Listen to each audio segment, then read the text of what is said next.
At my wedding reception, I was fixing my veil using the reflection of a copper backsplash I'd spent 3 brutal months restoring by hand. The metal was polished to a mirror finish. That shine is the only reason I noticed her. My mother-in-law, Marianne. Old money, untouchable, standing right behind me. She couldn't see my eyes in the copper. She only saw my champagne resting on the bar. I watched her slip a narrow glass vial from her clutch. 3 clear drops fell into my drink. Enough to shut a body down. No antidote. No margin for error. I didn't turn around. I didn't scream. I barely breathed. The band kept playing as she drifted off, busy impressing a senator's wife. The room buzzed with laughter.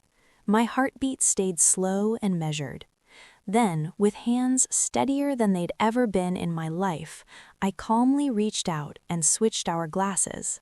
Her poison was now in her grip, and in that quiet moment, the wedding stopped being a celebration and became a reckoning. Most brides would have locked themselves in the bathroom after realizing their new mother-in-law had just tried to poison them, crying, shaking, calling the police. I didn't. Because I'm a restoration architect. I make a living walking into buildings everyone else has written off. Cracked beams, rotting floors, hidden stress fractures that don't show until the whole place comes down. When you do this work long enough, you learn something important. Panic doesn't save structures. Precision does. What hit me at the reception wasn't fear, it was pressure. The kind engineers call a static load. That quiet, invisible weight sitting on a structure right before it either holds or fails completely. I walked back toward the head table like nothing had happened. My heels struck the hardwood in a steady, even beat. No rush, no hesitation. I checked my pulse out of habit. 82 beats a minute. Elevated but clean. Manageable. I straightened the silk of my dress, smoothed the veil I'd repaired myself, and took my seat beside Ethan. Ethan saves children for a living, a pediatric surgeon with hands steady enough to hold a beating heart. Those same hands closed around mine under the table, warm and familiar. His thumb brushed my ring the way it always did when he was nervous. He leaned in and whispered that I looked beautiful, and he meant it. That look in his eyes, the kind of love that makes your chest ache, almost broke my focus. Because 10 feet away, his mother was calmly drinking champagne she believed would end me. I looked across the table.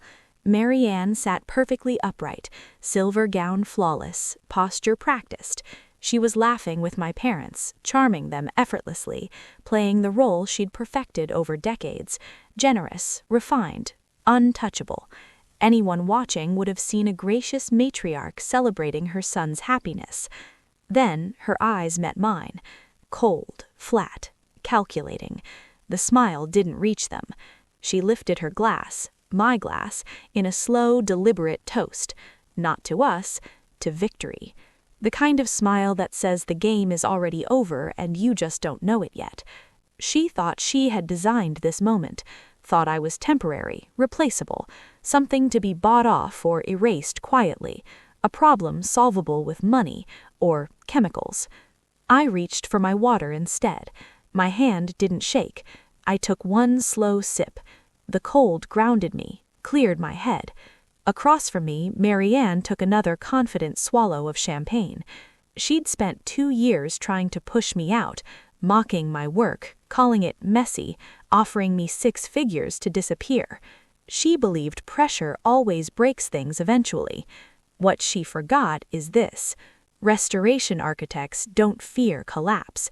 We study it, we anticipate it, and we know exactly when to step back and let gravity do the rest. I set my glass down, met her stare, smiled, and waited. To understand why I didn't spin around, why I didn't grab her wrist and scream for security, you have to understand the structure of what was happening. This wasn't a sudden act of madness. It was the final phase of a demolition that Marianne had been planning for 2 years. From the moment Ethan introduced us, I was a structural defect in her world. The sterlings were old money, real old money, which usually just means their wealth had stopped evolving and their fear of change had fossilized into cruelty. I met Marianne during an estate inspection. I was in steel-toed boots, a hard hat streaked with plaster dust, hands scraped raw from restoration work. She didn't look at my face, she looked at my hands, like grime could jump from skin to skin. Then she asked Ethan, standing right in front of me, if he was having some help brought in for renovations. When he said I was his girlfriend, she didn't smile. She didn't frown either. She just said, "Oh." That single syllable was load-bearing. The insults that followed were never loud. They were architectural. She didn't attack me directly. She weakened the beams around me. Invitations forgotten, achievements minimized, introductions carefully rewritten. To her friends, I wasn't an engineer with a master's degree and a license. I was Ethan's project coordinator, something temporary, something replaceable. But the real fracture happened 6 months before the wedding. I was sitting in her private library when she slid a thick, cream-colored envelope across the desk. Inside was a cashier's check for $100,000. She called it a severance package. She said I was a lovely girl, but I needed to be realistic. I was new money. I built things. They owned things. I would never be comfortable at their table, and she was simply sparing me the humiliation of trying. I looked at the check. It was more than my parents earned in 2 years combined. Then I slid it back and told her she was underestimating the cost of labor, that I wasn't for sale. That was the moment her eyes changed. Up until then, I had been a nuisance. After that, I was a threat. And threats don't get managed, they get neutralized. There's a psychological concept called an extinction burst. When a controlling person realizes their usual tactics aren't working, they don't stop, they escalate. The behavior spikes into something reckless and extreme right before collapse. I'd studied it in material science, how stress causes systems to fail catastrophically when pressure has nowhere left to go. Narcissists behave the same way. The week before the wedding was Marianne's extinction burst. First, she tried to cancel our florist, telling them the bride had died in a car accident. The florist called me to confirm. Then I found her alone in the bridal suite, inspecting my veil. When she left, a jagged tear split the lace. She blamed her ring, but I know tensile strength. Lace doesn't fail unless you want it to. I repaired it with gold thread, a restoration technique meant to reinforce damage without hiding it. I didn't tell Ethan, because if I did, she'd frame me as unstable, stressed, imagining things. She relied on the absurdity of her behavior to make it unbelievable. That's why when I saw the vial at the bar, everything aligned. This wasn't rage, it wasn't impulse, it was design.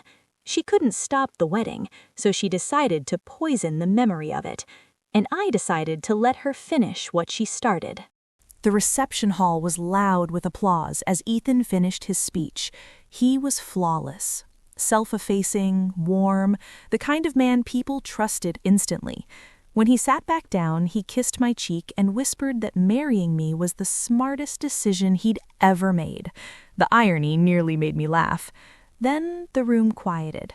The delicate tap of a spoon against crystal rang out, sharp and deliberate, a sound designed to command attention. Marianne stood. She looked exactly as she always had, composed, silver gown draped like authority, posture trained by generations of money that never had to ask permission. In her hand was the champagne flute with the gold rim, the one she had poisoned. The room leaned toward her. She smiled at the guests first, letting the silence stretch, then slowly turned her gaze to me. It wasn't hatred, it was assessment, a predator checking that the trap had closed.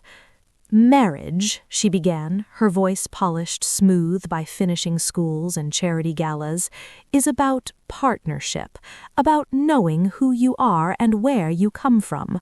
A few soft chuckles rippled from her table, people who thought they were in on the joke. "And most importantly," she continued, lifting the glass slightly, "it's about trust. trusting that the person beside you truly has your best interests at heart. She held my eyes on the word trust. I didn't look away. Instead, I raised my water glass. Clear. Untouched. Marianne lifted the champagne flute. "To the happy couple," she said. She drank.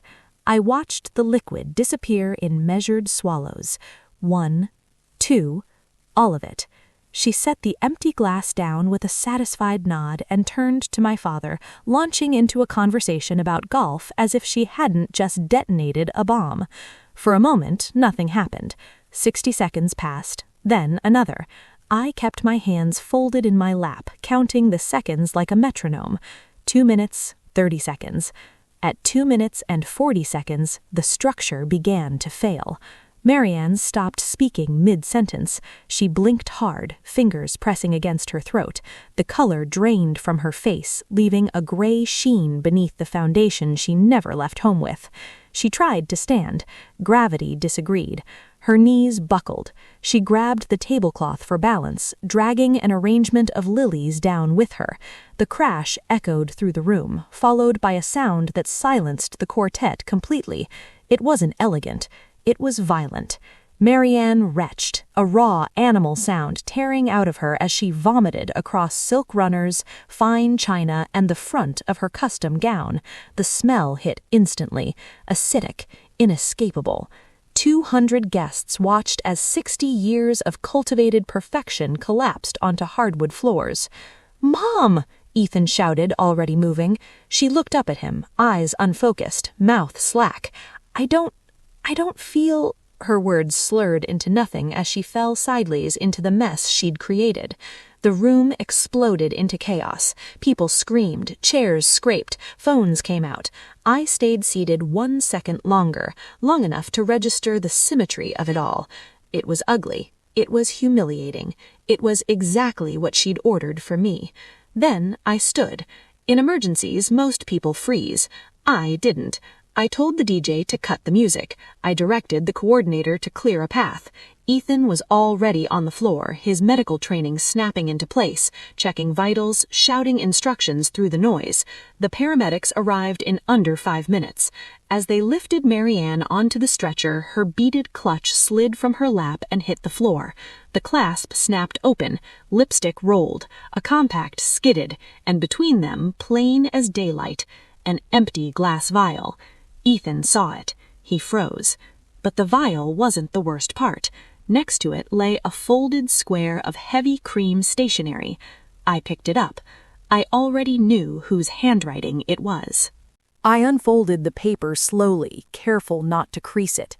Marianne's handwriting flowed across the page in elegant, looping script, the kind taught, perfected, and weaponized over decades. I crossed the few steps to Ethan. He was staring at the vial like it might vanish if he blinked. "Ethan," I said, quietly. He looked up, eyes wild. "What is that?" "Read it." Confused, shaken, he took the paper from my hand. I watched his face as his eyes moved across the words. "Ladies and gentlemen, I must apologize for the interruption. My new daughter-in-law has struggled for years with personal demons. We hoped the stress of the wedding wouldn't trigger a relapse, but it seems the alcohol was too much. Please forgive the mess. We will get her the help she needs." It wasn't a note. It was a speech, written in advance. Marianne hadn't just planned to poison me. She had planned the narrative of my destruction. While I vomited on the floor, she intended to step into the role of the dignified matriarch, explaining my collapse to the room. Drunk, unstable, broken, unworthy. I watched something fracture in Ethan's expression. The panic faded first, then the concern. What replaced it was colder, quieter, more dangerous. It is a strange thing to witness a man become an orphan while his parent is still breathing. He folded the paper carefully and slipped it into his tuxedo pocket. He didn't look at me. He looked at the paramedic. "She didn't have a stroke," Ethan said, voice hard, clinical. "She ingested a sedative and an emetic. Check her bag for the vial and call the police." The paramedic hesitated only a second before nodding. The hospital smelled like antiseptic and regret. Marianne was stabilized quickly. The drugs left her system, but the consequences stayed. Police waited in the hallway. Officer Cardona was taking my statement. He looked like a man who'd seen enough family implosions to recognize one when it arrived gift-wrapped. I didn't cry. I didn't dramatize. I didn't need to. I pulled out my phone. While the paramedics had been loading Marianne into the ambulance, I had sent a single text to the venue manager. Because I'd restored the Sterling estate, I knew every blind spot in that building. I knew exactly where the 4K camera behind the bar was angled. The footage was already in my inbox. Timestamp, 7:48 p.m. Marianne glanced around, reached into her clutch, opened the vial, tilted it into my glass.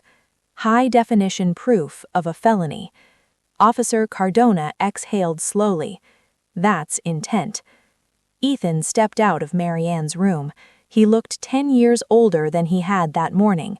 He walked past his father, who sat hunched in a chair, hands clasped like prayer, and stopped in front of the officer. "My mother is awake," Ethan said. "She wants to make a statement." "Did she confess?" the officer asked. Ethan let out a short, humorless laugh. "No, she said she did it to protect me, said my wife was a gold digger destroying the Sterling bloodline, said I'd thank her one day." I watched him carefully. This was the moment. The cord either snapped or it tightened around our necks. Marianne had played her final card, the mother knows best defense. 30 years of obligation, guilt, and fear, all pressed into one last move. Ethan folded the paper carefully and slipped it into his tuxedo pocket. He didn't look at me. He looked at the paramedic. "Evidence of premeditation," he said, handing it over. "She planned a character assassination alongside the assault. She wrote this before the reception." His father whispered, "Ethan, she's your mother." Ethan turned to him. "No," he said evenly, "she's a criminal, and if you pay for her lawyer, you're an accomplice." Then he faced the officer again. "I'm pressing charges, and I want an immediate restraining order for myself and my wife." The pen scratched against paper. Final. The paperwork took less than 10 minutes. 10 minutes to legally sever a bond that had been rotting for decades. The officer slid the forms into a folder. The restraining order was temporary, pending arraignment, but it was immediate, effective now, effective everywhere. Marianne was not to contact us, approach us, or communicate through intermediaries. Ethan signed without hesitation. No shaking hand, no pause, just ink and finality. The hospital room was quiet when we stepped back inside. Marianne lay propped against white pillows, skin pale, eyes sharp with fury now that the drugs had loosened their grip. She looked smaller without her audience, without the chandeliers, without the silver gown. She looked ordinary. Her gaze locked onto Ethan. "You're making a mistake," she said hoarsely. "I did this for you." He didn't move closer. "You did this for control," he replied, "and you lost it." Her eyes flicked to me, burning. "She turned you against me." "No," Ethan said, "you did that yourself." For the first time, she had nothing prepared, no script, no polished excuse. The architecture of her power relied on secrecy and disbelief. Under fluorescent lights, with witnesses and evidence, it collapsed. We left without another word. Outside, dawn was just beginning to stain the sky, pale blue, clean, honest. The city was quiet in that way it only is when everything ugly has already happened. Ethan leaned against the car and exhaled, deep and shaky. "I'm sorry," he said. "I didn't see it." I reached for his hand. "You were trained not to." He looked at me then, really looked, and nodded. "I choose you," he said, "every time." And I believed him. The legal process unfolded exactly the way structural failures always do, slowly at first, then all at once. Charges were filed, the footage circulated quietly among attorneys. Marianne's social circle went silent. Old money hates attention when it isn't flattering. The story never became public. It didn't need to. Within weeks, her name became something people avoided mentioning. Invitations stopped, calls went unanswered. The dynasty she guarded so viciously turned its back the moment she became inconvenient. Ethan cut contact completely. There was no dramatic confrontation, no final speech, just absence. Silence is the most effective boundary there is. We moved. Not far, just far enough. A house with good bones and terrible wallpaper. Something honest, something fixable. I restored it slowly, carefully. Gold thread where the cracks showed. Ethan learned how to cook pasta without setting off the smoke alarm. We built something that didn't rely on legacy or fear. On our first anniversary, we didn't toast with champagne. We drank water, cold, clear, uncomplicated. People ask me now why I stayed calm that night, why I didn't scream, why I didn't run. The answer is simple. I recognized the moment. Every structure gives you one chance, the instant before collapse, when everything is still standing but the outcome is already decided. You don't fight gravity in that moment. You step aside, and you let the weight fall exactly where it belongs. It's been a year since that wedding chaos. Marianne is serving her sentence, 24 months for aggravated assault and reckless endangerment. Her lawyer tried the temporary lapse angle, but the pre-written note exposed everything. You don't get to call it insanity when you scripted your own destruction. Ethan and I didn't move into the estate. We picked a fixer-upper across town. Good bones, a little rough around the edges. Kind of like us. I'm sitting at the kitchen table now, restoring a bowl I shattered last week. Kintsugi, gold mixed in lacquer to fill the cracks. The philosophy is simple. Imperfection makes it stronger, more beautiful. That's exactly what this year has been like for us.